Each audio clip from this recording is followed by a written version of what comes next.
राधे राधे प्यारे भक्तों, आज मैं तुमसे कोई कहानी नहीं कह रहा। आज मैं तुम्हें तुम्हारा ही जीवन दिखा रहा हूं। तुम परेशान हो, तुम टूटे हो, तुम थके हुए हो और सबसे ज्यादा तुम इस बात से दुखी हो कि इतना करने के बाद भी जीवन में वो नहीं मिला जो तुम चाहते थे।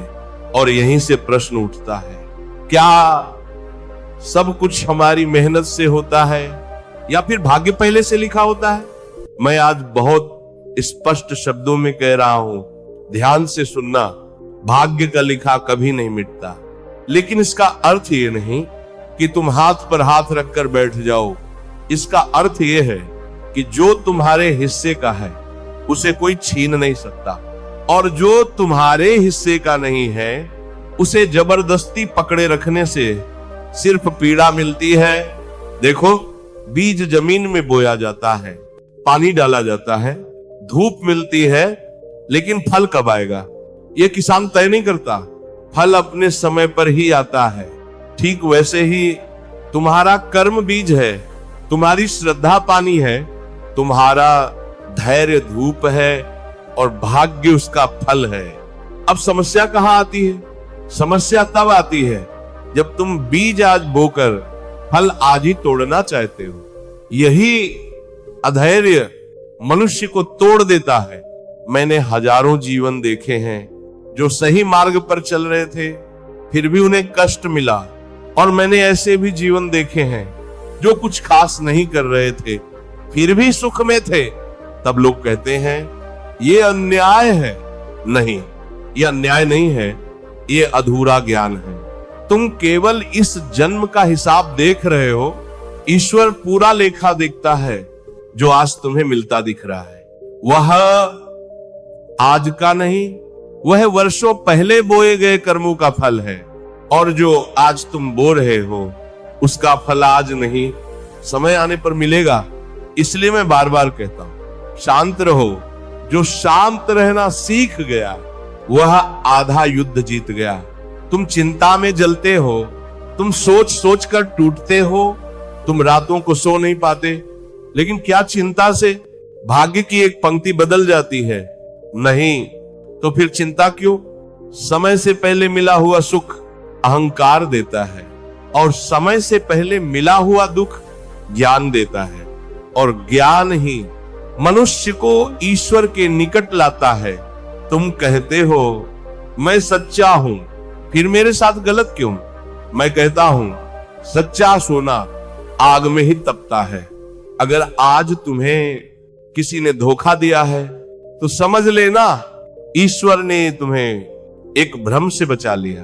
अगर आज तुम्हें किसी ने छोड़ दिया है तो समझ लेना ईश्वर ने तुम्हारे बोझ को हल्का किया, क्योंकि जो तुम्हारे भाग्य में नहीं होता वह देर सवेर चला ही जाता है, और जो तुम्हारे भाग्य में होता है उसे पूरी दुनिया भी तुमसे अलग नहीं कर सकती।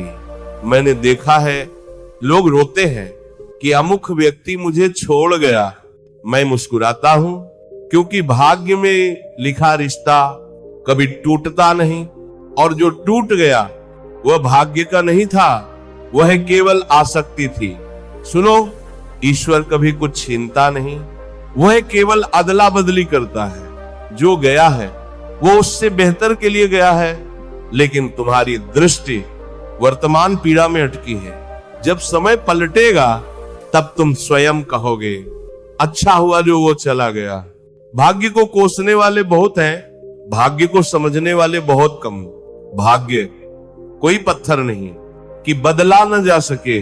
भाग्य मिट्टी है जो कर्म से आकार लेती है, लेकिन आकार लेने में समय लगता है, और जो समय का सम्मान करता है समय उसका सम्मान करता है। मैं एक बात और कहूंगा, ध्यान से सुनना। जो होना है वह होकर रहेगा, लेकिन तुम कैसे उस समय से गुजरते हो ये तुम्हारे हाथ में है। रोते हुए गुजरोगे तो पीड़ा बढ़ेगी, समझते हुए गुजरोगे तो शक्ति बढ़ेगी। ईश्वर ने तुम्हें कमजोर नहीं बनाया, तुम्हें बस याद नहीं कि तुम कितने मजबूत हो। जब जीवन तुम्हें चुप कर देता है तब आत्मा बोलती है, जब दुनिया साथ छोड़ती है तब ईश्वर पास आता है। और जब सब कुछ टूटता हुआ लगता है, तब वास्तव में नया निर्माण शुरू होता है। इसलिए मैं कहता हूं, भाग्य पर विश्वास रखो, लेकिन कर्म मत छोड़ो। प्रार्थना करो, लेकिन प्रयास मत छोड़ो। ईश्वर पर भरोसा रखो, लेकिन स्वयं से भागो मत। जो तुम्हारा है वो आएगा सही समय पर, सही रूप में, और इतना मिलेगा कि तुम सोचोगे इतना भी मिल सकता था। बस शर्त एक है, मन को शांत रखो, हृदय को पवित्र रखो और समय को अपना काम करने दो। और याद रखना, जो अभी समझ में नहीं आ रहा वही कल तुम्हारी सबसे बड़ी सीख बनेगा। अब आगे सोचो कि तुम्हारा वर्तमान दुख तुम्हें क्या सिखा रहा है, क्योंकि हर पीड़ा सिर्फ रुलाने नहीं आती, कुछ सिखाने भी आती है। लेकिन मनुष्य की आदत है दर्द में फंस जाना, सीख को अनदेखा कर देना। जब तक तुम्हें सिर्फ नुकसान दिखेगा, तब तक तुम टूटते रहोगे। और जिस दिन तुम्हें अर्थ दिखने लगेगा, उसी दिन तुम मजबूत हो जाओगे। मैं बार बार कहता हूं, ईश्वर जल्दी नहीं करता, लेकिन देर भी नहीं करता। जो समय पर मिलना है वही मिलता है, और जो समय से पहले मिला वो अक्सर बोझ बन जाता है। तुम्हें लगता है कि देर हो रही है, लेकिन ईश्वर जानता है कि अगर अभी दे दिया तो तुम संभाल नहीं पाओगे।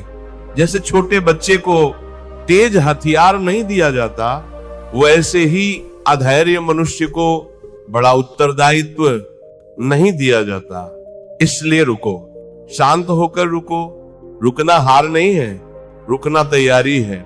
बहुत से लोग जल्दी पाने की कोशिश में बहुत कुछ खो देते हैं, और जो इंतजार करना सीख लेते हैं वे वही पाते हैं जो उनके लिए बना होता है। तुम कहते हो मेहनत बहुत की, फल नहीं मिला। मैं पूछता हूं, क्या बीज बोते ही किसान रोने लगता है कि अभी तक फसल क्यों नहीं आई? नहीं, वह जानता है कि बीच में मौसम भी आएगा, आंधी भी आएगी, कभी सूखा भी पड़ेगा, लेकिन वो खेत छोड़कर भागता नहीं। ठीक वैसे ही जीवन के खेत में धैर्य से टिके रहो।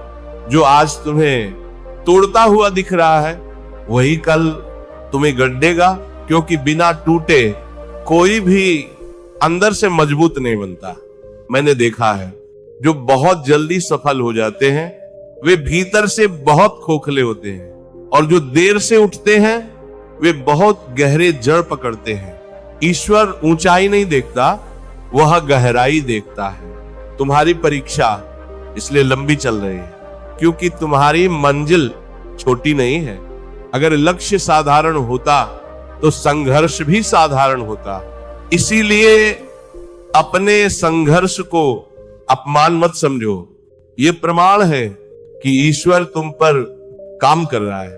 तुम्हें लगता है तुम अकेले हो, लेकिन सुनो, सबसे गहरी तैयारी अकेलेपन में ही होती है। भीड़ में केवल शोर होता है, एकांत में परिवर्तन होता है। जब तुम्हारे पास कोई नहीं बचता, तब तुम स्वयं से मिलते हो, और स्वयं से मिलने वाला मनुष्य फिर किसी से डरता नहीं। जो आज तुम्हारे आंसू नहीं देख रहा, कल वही तुम्हारी स्थिरता देखकर आश्चर्य करेगा। लेकिन तब तक तुम बदल चुके होगे, तब तुम्हें उनकी स्वीकृति की आवश्यकता नहीं रहेगी, क्योंकि जो स्वयं को ईश्वर के चरणों में सौंप देता है वह संसार की प्रशंसा का भूखा नहीं रहता। भाग्य का लिखा कभी नहीं मिटता, लेकिन भाग्य का समय मनुष्य को बदल देता है। जो आज तुम्हें अन्याय लग रहा है, वही कल तुम्हारी सबसे बड़ी ढाल बनेगा। इसलिए शिकायत मत करो, समर्पण करो। समर्पण कमजोरी नहीं है, समर्पण सबसे बड़ी शक्ति है। जब तुम कहते हो, हे प्रभु तू जैसा रखे मुझे स्वीकार है, तभी दुख का भार हल्का हो जाता है। और याद रखना, ईश्वर से जुड़ा मनुष्य कभी खाली नहीं होता। उसके पास भले ही संसाधन कम हो, लेकिन धैर्य बहुत होता है। और धैर्य हर बंद दरवाजे की कुंजी है। तुम्हें बस अपने मन को समझाना है कि जो चल रहा है वह अंत नहीं है, ये केवल एक अध्याय है, और जो अध्याय तुम्हें रुला रहा है वही अगले अध्याय में तुम्हें गहराई देगा। इसलिए आज अपने आंसू पोंछो नहीं, उन्हें समझो, क्योंकि इन्हीं आंसुओं में तुम्हारी अगली शक्ति छिपी हुई है। और जब तुम इसे समझ जाओगे तब जीवन को एक नई दृष्टि से देखने लगोगे। तब तुम्हें यह साफ दिखाई देगा कि जो कुछ भी हुआ वो व्यर्थ नहीं था। हर अपमान ने तुम्हारे भीतर नम्रता रखी, हर असफलता ने तुम्हें धैर्य सिखाया, और हर प्रतीक्षा ने तुम्हें विश्वास दिया। मनुष्य जब सुख में होता है तो वह ईश्वर को भूल जाता है, और जब दुख में होता है तो ईश्वर को खोजता है। लेकिन जो मनुष्य दुख में भी ईश्वर को थामे रहता है वही सच्चा भक्त है। तुम कहते हो मैंने प्रार्थना की फिर भी कष्ट क्यों? मैं कहता हूं प्रार्थना का अर्थ कष्ट का अंत नहीं, प्रार्थना का अर्थ कष्ट सहने की शक्ति है। ईश्वर तुम्हारे जीवन से अंधेरा नहीं हटाता, वह तुम्हें दीपक बनाता है, और दीपक बनने में जलना पड़ता है। इसलिए अगर आज तुम जल रहे हो तो समझ लो तुम रोशनी बनने वाले हो। भाग्य का लिखा कभी नहीं मिटता, लेकिन भाग्य ये जरूर देखता है कि तुम उसके योग्य बने या नहीं। बिना परिपक्व हुए फल मीठा नहीं होता, और बिना तपे मनुष्य श्रेष्ठ नहीं होता। तुम्हें लगता है कि तुम्हारे साथ ही सब गलत हो रहा है, लेकिन यह केवल भ्रम है। जिसे ईश्वर चुनता है उसे पहले अलग करता है, भीड़ से अलग, शोर से अलग, और दिखावे से अलग। क्योंकि भीड़ में सत्य की आवाज दब जाती है, एकांत में ही आत्मा बोलती है। जब तुम सबसे ज्यादा अकेले होते हो तब तुम ईश्वर के सबसे करीब होते हो, लेकिन मन इस बात को मानने से डरता है। मन चाहता है तुरंत परिणाम, तुरंत सहारा, तुरंत सुख, और जीवन कहता है रुको, ये रुकना तुम्हारी परीक्षा है। जो इस रुकने को समझ गया वह जीवन को समझ गया, क्योंकि जो रुक सकता है वही आगे बढ़ सकता है। तुम्हें लगता है कि समय तुम्हारे खिलाफ है, लेकिन समय कभी किसी के खिलाफ नहीं होता, वह केवल तैयारी करता है। आज जो दरवाजे बंद दिख रहा है वो दरवाजा नहीं, तुम्हारा प्रशिक्षण है, और जब तुम तैयार हो जाओगे तो वही दरवाजा अपने आप खुल जाएगा। इसलिए दरवाजे को मत कोसो, स्वयं को गढ़ो। मनुष्य अक्सर दूसरों को दोष देता है पर स्वयं से सवाल नहीं करता। यदि आज तुम्हें ठुकराया गया तो पूछो मैंने क्या सीखा। यदि आज तुम हार गए तो पूछो मैं और मजबूत कैसे बनूं, क्योंकि जो सीखता रहता है वही कभी हारता नहीं। जीवन में कोई स्थायी दुख नहीं, जैसे कोई स्थायी सुख नहीं। सब बदलता है, और जो बदलते समय में अपने मन को स्थिर रख लेता है वही सच्चा विजेता है। इसलिए मैं कहता हूं जो चला गया उसे जाने दो, जो नहीं मिला उसे थामे मत रखो, और जो मिला है उसके लिए कृतज्ञ बनो। कृतज्ञ मन सबसे बड़ा धन है। वाराणसी जिसके पास कृतज्ञता है उसके पास कभी अभाव नहीं होता। और याद रखना, ईश्वर तुम्हें तोड़ने नहीं तराशने आया है। जो अभी कठोर लग रहा है वही बाद में चमक बनेगा। बस स्वयं को समय के हाथों सौंप दो और देखो जीवन तुम्हें कहां तक ले जाता है।